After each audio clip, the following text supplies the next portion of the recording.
School registration is pretty much over and done with, but for some students, the lessons will start right at the kitchen table. Local News 8's Bree Clark visited with a couple of families who have traded formal education for home education, and they say their deciding factor was the Common Core debate.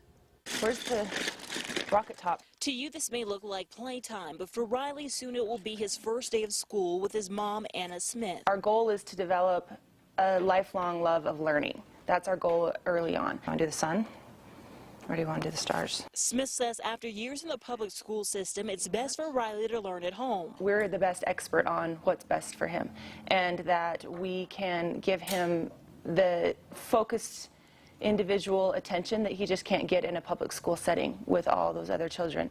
Anxiety, she says, came from the recent push for Common Core standards. We just decided that we would step out of the ring.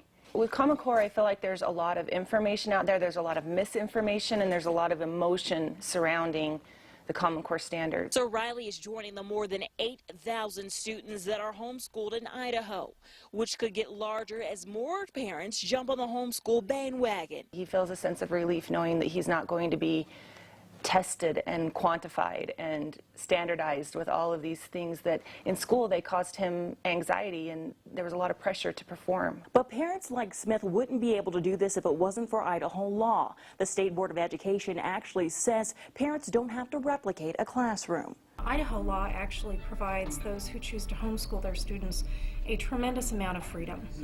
There are no requirements for registering, reporting, compulsory testing. The only requirement in Idaho law is that parents who choose to homeschool provide instruction in subjects that are generally taught in the public schools.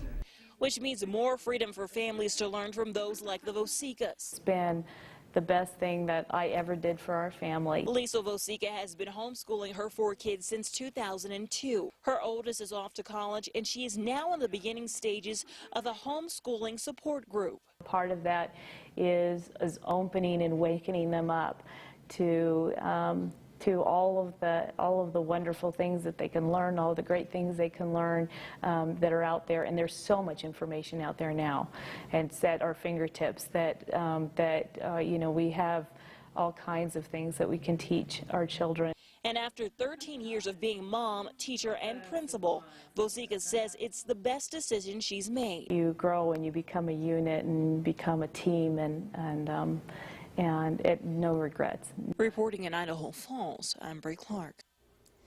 According to studies by the National Home Education Research Institute, home-educated students score 15 to 30 percentile points above the public school students on standardized tests. They also score above average on standardized tests like the ACT and the SAT, regardless of their parents' level of formal education or even their household income.